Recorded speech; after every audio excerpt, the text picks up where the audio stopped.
Hi all. என்ன பண்ணிகிட்ருக்கேன்னு பார்த்தீங்கன்னா, நான் பூண்டு உரிச்சிட்ருக்கேன். இன்றைக்கி என்ன வீடியோ பார்க்க போகிறீங்கன்னா, என்னோடய பர்த்டே எப்படி போகுதுன்னு சொல்லிட்டு தான் நீங்கள் பார்க்க போகிறீங்க. வாங்க வீடியோக்குள்ளே போகலாம்.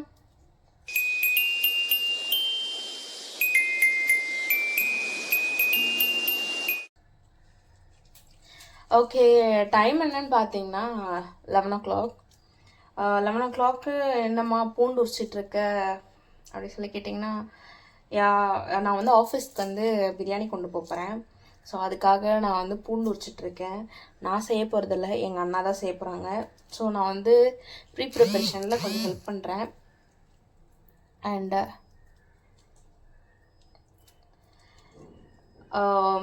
காலையிலேருந்து விஷஸ் வந்துட்டுருக்கு. நிறைய பேர் விஷ் பண்ணிகிட்ருக்காங்க. அண்ட் விஷ் பண்ணவங்க எல்லாருக்கும் தேங்க்யூ. என்னை ஞாபகம் வச்சிட்ருக்கிறதுக்கு இன்னும் ஏன்னா நம்ம பர்த்டேக்கு ஒருத்தவங்க விஷ் பண்ணுறாங்கன்னா they still remember are special டேஸில். ஸோ எப்போவுமே அதுக்கு தேங்க்ஃபுல்லாக இருக்கணும். அண்ட் நீங்கள் நினைக்கலாம் 11 o'clock ஆகுதே கோயிலுக்கு போகலையான்னு சொல்லிட்டு. ஆக்சுவலி நான் எழுந்ததே ஒரு 9:40 தான். ஸோ எனக்கு பெட்டை விட்டு எழுந்துக்கவே தோணலை. இன்றைக்கி ஆஃபீஸ் போகவும் தோணலை. But I promised I will bring dinner. So அதனால் நான் நோ அதர் கோன்னு போகிறேன்.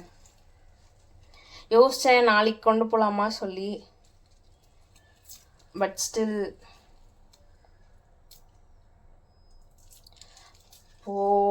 அப்படி சொல்லிட்டு கிளம்புறேன்.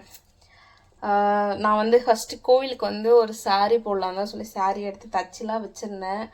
பட் காலையில் என்னால் சுத்தமாக போகிறதுக்கு ஐடியாவே இல்லை. ப்ளஸ் பூண்டு உரிக்கணுன்னு தான் நான் பெட்லேருந்து எழுந்திருக்கேன். இல்லைன்னா நான் இன்னும் பெட்டில் தான் இருந்திருப்பேன்.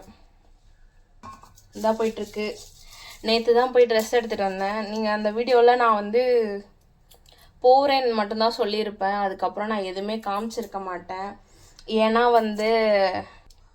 நான் மட்டும் போகிறதுனால என்னால் வீடியோ எடுத்துகிட்டும் திங்ஸை வாங்கிட்டு கேரி பண்ண முடியாது. நேற்று நான் தப்போ இந்த பிரியாணி திங்ஸ் எல்லாம் பர்ச்சேஸ் பண்ணேன். ஸோ காய்கறியும் வாங்கினதுனால நான் கொண்டு போன பேக் ரொம்ப வெயிட்டாக இருந்துச்சு. என்னால் வீடியோ எடுத்துகிட்டே பர்ச்சேஸ்லாம் பண்ண முடியல. நேற்று தான் போயிட்டு சரி ஆஃபீஸ் தான் போகிறோன்னு ஆயிடுச்சு. நான் ஆஃபீஸ்க்கும் சாரீ போட்டு போயிடலாம் அப்படின்னு நினச்சேன். அப்புறம் ஆஃபீஸ்க்கு இப்போ தான் ஜாயின் பண்ணியிருக்கேன். சாரீ போட்டு போகணுமா அப்படின்னு சொல்லி யோசித்தேன். அண்ட் தென் இந்த பிரியாணி வேறு கொண்டு போகணுங்கிறதுனால சாரீலாம் போட்டு போனால் எல்லாம் செட் ஆகாது சொல்லிவிட்டு நான் நேற்று போய் ஒரு சல்வார் எடுத்தேன். ஒரு டாப் ஒன்று லெகின் ஒன்று எடுத்தேன். நான் இன்றைக்கி அதை வீடியோவில் காமிக்கிறேன். மேபி நான் ஈவினிங் கோவில் போயிட்டு அதுக்கப்புறம் நினைக்கிறேன் வேலைக்கு போவேன்னு நினைக்கிறேன். அப்படி தான் போவேன். அண்ட் முன்னாடி வீட்டு பக்கத்தில் இருக்க ஒரு பிள்ளையார் கோவில் போயிட்டு ஜஸ்ட் ஒரு வணக்கத்தை போட்டு போவோம். பார்ப்போம் என்ன பண்ணுறேன்னு சொல்லி. பூண்டு உரிச்சிட்டு போய் ஹேர் வாஷ் பண்ணணும். ஹேர் வாஷ் பண்ணி கொஞ்சம் கொஞ்சமாக ரெடியாக ஸ்டார்ட் ஆகணும். அண்ட் நேற்று தான் நான் போயிட்டு என் ஐப்ரோஸ் பண்ணிட்டு வந்தேன். இன்னும் நான் நெயில்ஸ்க்கு பெயிண்டே பண்ணல. மேபி அதை பண்ணுவேன்னு நினைக்கிறேன். ஸ்டில் எனக்கு ஆஃபீஸ் போகிறதுக்கு மூடே இல்லை. எனக்கு வீட்டில் இருக்கணும்னு தான் எனக்கு தோணுது. எனக்கு என் பர்த்டேனாவே நான் எல்லா இயரும் சொல்வேன்னு நினைக்கிறேன். என் பர்த்டேனாவே எனக்கு லீவ் போட்டு வீட்டில் தூங்குறது மட்டும்தான் பிடிக்கும். எனக்கு எங்கேயும் போக வேண்டாம். வீட்டில் அமைதியாக நான் தூங்கிட்டு அப்படியே இருந்துட்டாவே எனக்கு அந்த பெட்லேருந்து நான் நகரலைன்னா that will be my happiest birthday அப்படி சொல்லுவேன். சரி பார்ப்போம் இன்றைக்கி எப்படி போகுதுன்னு சொல்லி. இந்த வீடியோக்கு அப்புறமா நான் பிரியாணி ப்ரிப்பரேஷனில் கொஞ்சம் ஆர்வமாக இறங்கிட்டேன். ஸோ அண்ணா வரத்துக்கும் லேட் ஆயிடுச்சு. அன்றைக்கி குக் பண்ண ஸ்டார்ட் பண்ணதும் கொஞ்சம் லேட்டுங்கிறதுனால ஸோ அந்த ஹரிபரியில் என்னால் வீடியோ எடுக்கவே முடியல. ஸோ நான் அதுக்கப்புறம் இது பூண்டு உரிச்சிட்டு குளிக்க போகிற சொல்லியிருப்பேன். இங்கே போகிறதுக்கே டைம் கிடைக்கல. நான் கடைசியாக ஒரு 5 o'clock அண்ணா சொன்னாங்க, போதும் பாப்போம் நீ போய் குளிச்சு ரெடி ஆகு அப்படி சொன்னானே. நான் போய் கிடக்கிறேன் குளிச்சுட்டு ரெடி ஆகிட்டு வீட்டு பக்கத்துலேயே இருக்க ஒரு பிள்ளையார் கோயிலுக்கு போயிட்டு ஒரு சின்ன அர்ச்சனை மட்டும் பண்ணிவிட்டு அதுக்கப்புறம் வந்து பிரியாணியில் தம் பிரேக் பண்ணி அதெல்லாம் பேக் பண்ணி நாங்கள் கடகடன்னு கொண்டு போனோம். அந்த பிரியாணி கொண்டு போகிற அந்த பிரேக் பண்ணி கொண்டு போகிற கேப்லேயும் ஒரு பிளேட் வந்து அண்ணா டேஸ்டிங்க்கு கொடுத்தாங்க. அது தெரியும், டேஸ்டிங் தான் ஒரு வாய் தானே சொல்லுவாங்க, நீ ஒரு பிளேட் சொல்கிறேன் சொல்லிட்டு. ஸோ நாங்கள் அப்படியே ஷேர் பண்ணிட்டு அப்படியே கொஞ்சம் கொஞ்சம் சாப்பிட்டுட்டோம் அப்போவே. ஸோ இப்போ நீங்கள் பார்த்துட்ருக்கிறது நான் ரெடியான கிளிப்பு.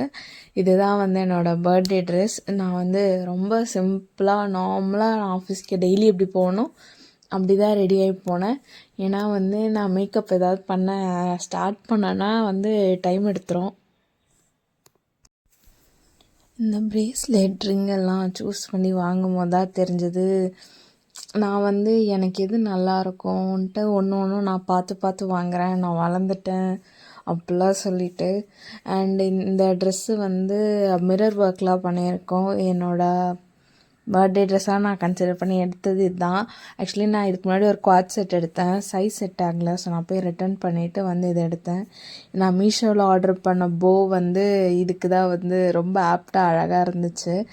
அண்ணா வந்து இந்த பிரியாணியெல்லாம் கொண்டு போனோம், ப்ளஸ் பிரியாணி செய்கிற பாத்திரமும் அண்ணா தான் வீட்டிலேருந்து கொண்டு வந்தாங்க. ஸோ அண்ணா காரில் வந்ததுனால என்னைய கொண்டு போய் அவங்க கார்லேயே ட்ராப் பண்ணாங்க.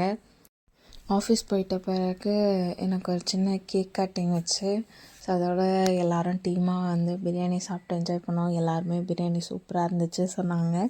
நான் அன்றைக்கி எந்த பிக்சர்ஸும் எடுக்கல, ஏன்னா எல்லாருமே புது பீப்புளாக எனக்கு. ஸோ யார்கிட்டையும் போய் எனக்கு ஃபோட்டோ எடுத்து கொடுங்கன்னு கேட்குறதுக்கு எனக்கு ஒரே ஷையாக இருந்துச்சு. இதை அவங்க பார்த்தாங்கன்னா உனக்கு ஷையாமான்னு கேட்பாங்க.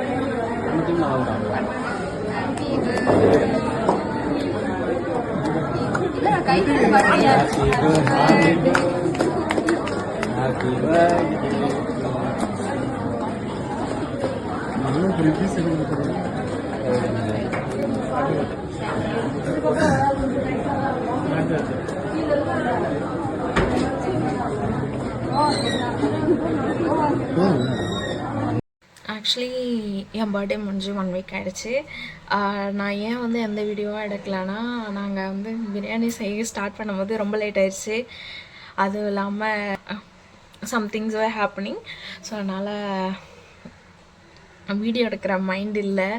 அதே மாதிரி செஞ்சு முடிக்கும் போது லேட் ஆயிடுச்சு. நான் தம் பிரேக் பண்ணும்போது நான் வீடியோ எடுக்கலான்னு நினச்சேன். நான் வந்து பர்மிஷன் போட்டிருந்தேன், 3 hours பர்மிஷன். ரொம்ப லேட் ஆயிடுச்சு. நான் 8 o'clock ஆஃபீஸில் இருக்கணும். அதே மாதிரி அண்ணா செஞ்சு கொடுத்ததுனால அண்ணா வந்து 7:30க்குலாம் அவங்க ஆஃபீஸ்க்கு போயிடணும். எங்கள் 2 பேர் ஆஃபீஸ் வந்து பக்கத்தில் தான். ஆனால் வந்து எங்களுக்கு டைம் டிஃப்ரென்ஸ் இருக்கிறதுனால we have to go early. அதனால் நாங்கள் வந்து 7 o'clock 6:30க்கு வீட்டிலேருந்து கிளம்பணும்னு சொல்லி பிளான் பண்ணியிருந்தோம். பட் நாங்கள் 6:30க்கு தான் வந்து தம்மே பிரேக் பண்ணோம். ஸோ எல்லாம் பேக் பண்ணி கிளம்புறதுக்குள்ளே 7 ஆயிடுச்சு. ஸோ நாங்கள் போயிட்டு பிரியாணி சர்வ் பண்ணேன். என் ஆஃபீஸில் வந்து எனக்கு கேக் கட் பண்ணாங்க. ஸோ அந்த வீடியோஸ்லாம் நீங்கள் பார்த்துருப்பீங்க. And it was a quite happy birthday and I enjoyed it. நான் வந்து ஃபர்ஸ்ட் டைம் ட்ரீட் வச்சேன். நேற்று வந்து எனக்கு கேபில் வர மாதிரி தோணிகிட்டு இருந்துச்சு. நான் வந்து எவ்வளோ செலவு பண்ணணும். நான் வந்து ஒரு 20 பீப்புளுக்கு ஏற்ற மாதிரி நாங்கள் குக் பண்ணியிருந்தோம். ஸோ அது அந்த காசுலேயே வந்து சிக்கன் பிரியாணி பண்ணுறதுக்கு 20 people வரையும் பண்ண முடியும்னா, அப்போ வந்து அந்த அமௌண்ட்டில் நம்ம ஒரு வெஜ்ஜு செஞ்சால் வந்து ஃபார் ஷுர் நிறைய பேருக்கு கொடுக்கலாம் அப்படி சொல்லி தோணுச்சு. So I got an idea. பார்க்கலாம், நெக்ஸ்ட் இயர் வந்து கண்டிப்பாக யாருக்கும் எந்த ஹெல்ப்பும் பண்ணாமல் நான் வந்து என் பர்த்டே நான் எப்படி செலிப்ரேட் பண்ண மாட்டேன், அவ்வளோதான். மற்றபடி எனக்கு வேறு எதுவும் இல்லை. It's a good birthday and happy birthday to me. என்னோட நோஸ்பினோட அப்டேட் வந்து இந்த 1 வீக்கில் வந்து எனக்கு 2-3 டேஸ்லேயே வந்து நல்லா வந்து ஸ்வெல்லிங் எல்லாமே குறைஞ்சி நல்லாவே ஆறிடுச்சு. எனக்கு நோஸ்பின் பக்கத்தில் மட்டும் இந்த ஏரியாவில் மட்டும் கொஞ்சம் பெயின் இருக்குது. அது வந்து நான் ஒரு 2-3 நாளாக கரெக்டாக ஆயில் விடுறதில்ல. நீங்கள் கோகோனட் ஆயில் விட்டாலே வந்து க்யூர் ஆகிடும். அண்ட் இதுதான் எனக்கு பர்த்டேக்கு வந்து ஃபர்ஸ்ட் அண்ட் லாஸ்ட் கிஃப்ட். இது வந்து ஒரு குர்த்தி டாப். நான் வேணால் அந்த டாப்போட இமேஜ் வந்து சைடில் எங்கேயாச்சும் ஆட் பண்ணுறேன் பாருங்கள். இது வந்து என் ஃப்ரெண்ட் எடுத்து கொடுத்தது, ஸ்கூல் ஃப்ரெண்ட் எடுத்து கொடுத்தது. அண்ட் எனக்கு நானே கிஃப்ட் பண்ணது நான் வீடியோவில் காமிச்சிருப்பேன். நான் திருப்பி காமிக்கிறேன். இதுதான் வந்து நான் சூஸ் பண்ணி எடுத்த சில்வர் பிரேஸ்லெட். அண்ட் இது நான் வந்து வாங்கியிருந்த ரிங். ஓகே, இது வந்து என்கிட்ட ஆல்ரெடி இருந்த ரிங். இது வந்து எங்கள் பெரியப்பா கொடுத்தது. ஸோ இது வந்து அவங்க நார்மலாக கொடுத்தாங்க. இது வந்து என் பர்த்டேக்கு நான் எனக்கே கிஃப்ட் பண்ணிக்கிட்டது. ஸோ அதான் ஃபர்ஸ்ட் நான் என்னை ஹாப்பியாக வச்சுக்கணும்னு நினச்சேன். அதை நான் பண்ணேன். என்னைய ஹாப்பியாக வச்சுக்க எனக்கு நானே கிஃப்ட் பண்ணிப்பேன். அடிக்கடிக்கு எனக்கு சர்ப்ரைஸ் பண்ணுறதுக்கு ரொம்ப பிடிக்கும். என்னைய நானே வந்து கிஃப்ட் பண்ணி என்னைய நானே சர்ப்ரைஸ் பண்ணிக்கிறேன். ஓகே, கேட்குறதுக்கு எல்லாமே வந்து கொஞ்சம் ஃபன்னியாக இருக்கும். இப்படியும் யோசிப்பாங்களான்னு தோணும். பட் சம்வேர் நீங்கள் வந்து உங்களை நீங்கள் செல்ஃப் லவ் பண்ணுறீங்க அப்படிங்கிறப்போ உங்களை ஹாப்பியாக வச்சுக்க, அது பைத்தியக்காரத்தனமாகவே இருந்தாலுமே அது வந்து அடுத்தவங்களை அஃபெக்ட் பண்ணல, நீங்கள் ஹாப்பியாக இருக்கீங்கன்னா தென் தட்ஸ் குட். செய்யுங்க. அடுத்தவங்களை அஃபெக்ட் பண்ணது அதில் நம்ம ஹாப்பியாக இருக்க போகிறோன்னா நான் சொல்லுவேன் அதை பண்ணாதீங்கன்னு சொல்லி. இந்த வீடியோ நல்லா இருக்கும்னு நம்புகிறேன். நீங்கள் என்ஜாய் பண்ணிங்களா இல்லைன்னு தெரில. I enjoyed.